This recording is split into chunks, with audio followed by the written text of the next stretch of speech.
I can't get involved in this. You're the one that got me involved. Or you want to stop being polite and start getting real? Is that the intro to the real world? In my defense, I thought you were too young to know that. I really want to start with sincere congrats on the series. I finished it a few days ago. Nice.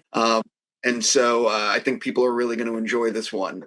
You've done a lot of stuff in your career. If someone's actually, besides Bad Monkey, if someone's never seen anything that you've done before, what is the first thing you'd like them watching and why? Oof, that's a good one. Besides Bad Monkey? Yeah, because that's the easy answer. Yeah, that is the easy answer. I would probably say, oh man, I have a close tie. It's a little bit between Kingdom and End of Watch. A little bit between those two. So I would say End of Watch. End of Watch. Even though I don't have that big of a role, I find it's such a great film, and I felt like, it was a fun one. It's a special one in my heart, so I would say that one. This is very random. I did a set visit on that film and hung out all night in South Central with Jake and Mike and David and watched them, and it was pretty crazy. That was a guerrilla shoot. That's why I think it's probably one of my favorites. So one of the things about this series is I'm watching you and Vince together, and I swear half the shit he says, he's just making up. That's what it feels like to me, because I'm looking at your face and you are genuinely laughing, as well as other people in scenes. Like, people are laughing for real. So what is it like working with Vince? Because he is legitimately very, very funny. I mean, he's brilliant. The way that man's mind works, I'm in awe of him all the time.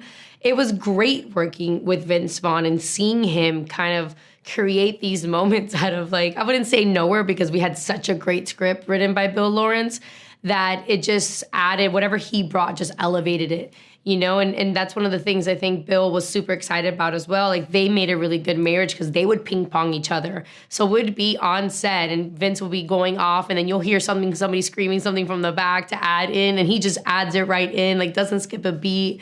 So it was definitely a fun experience because it allowed me, who I haven't really done comedies like that before, to kind of be in this environment where there's just this free flow of creativity kind of coming out, and it felt very liberating. It's also, I think, Vince's delivery. The way he delivers lines is how are you doing this? Yeah, he definitely brings that Vince Vaughn to the character. I mean, I feel like he's his own genre. He has such a cult following, and he's such a creative man that I think he sees things and just calls it for what it is, and he's so witty and so quick. So it was an honor to be a scene partner with him. So you see the shooting schedule in front of you. What day do you have circled in terms of, I cannot wait to film this? And is there a day circled and you're thinking, how the F are we going to film this? I mean, I was kind of excited every day to shoot. I can't really pinpoint one day or another.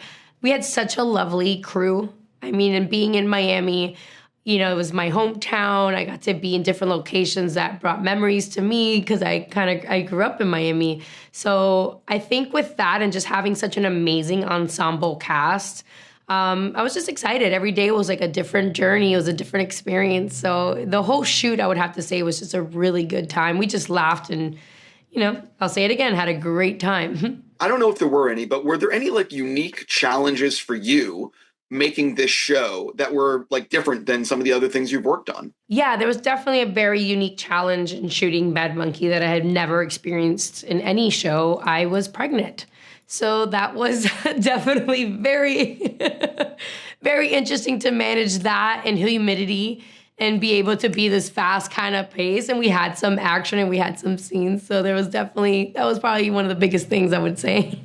I had no idea. Nobody did. Wow. One of the other things is I always think, and when I speak to a lot of actors, the importance of the costumes you're wearing in bringing your character to life. So can you talk a little bit about working with your costume designer, Heidi, in terms of what you were wearing and how you maybe collaborated to make yourself feel comfortable? Oh, definitely. I mean, it was such a collaborative thing with wardrobe as well. And we had, one of the biggest things that I loved about this film is how amazing the environment was, that it was safe to collaborate and it was actually encouraged to kind of bring your own thing to the characters. And being from Miami, Cuban American, born and raised, I have a little bit of a sense of like, this is who I am. I am from Miami. So I got to wear, the gold jewelry that I normally like. I have, little charms on my necklace that's very common for my culture and where I'm from. So I got to add that in. She always had her necklaces and her bracelets and like certain things. We also got to bring a lot of dialogue into it. I had my hair curly and natural because there's no other way to be in Miami because of the humidity. So there was definitely a very collaborative effort to things. And also, being from there, I was able to kind of make her just really her authentic self. I think Miami's brutal every time I've been there in terms of the heat and humidity. I don't think people realize it. Yeah, it's pretty unique. Yeah, I agree. One of the other things I really liked about the show is that like there's a conservation message in the show without it ever being preachy about the red lights and like talking about nature. And can you sort of touch on that a little bit? Because I really like responded to that. I thought it was a beautiful thing. I feel like throughout the whole tone of the show, you can't even see when Yancy's talking. There's always some kind of like little truth or knowledge bomb or, some little wisdom kind of throw in there on whether, being happy or releasing anger or letting things go. And then you also have the conservative side of the turtles. Like a lot of people don't realize that. I mean, majority of South Florida was in Everglades. So we have a lot of natural, things that we need to take care of there. We have crab seasons, we have lobster seasons, we have our key deers, we have, the turtles as well. I mean, it's such a beautiful thing growing up. We would go to the beach for, the hatchings and watching them and helping them kind of get to the ocean. And it's just a part of who we are as Miamians and South Floridians, and you got to take care of your land. It's where you live. So I thought it was very beautiful. And I think just throughout the whole show, just kind of the wisdom bombs that, they would kind of throw and what you get out of that. I mean, I hope this is one of those shows that people not only have a good time watching, but also learn a little bit about themselves too. And also the attitude of Florida. I got to stop. And I'm just going to say congrats. I really hope the show's a big hit for you guys. Thank you for your time. Bye.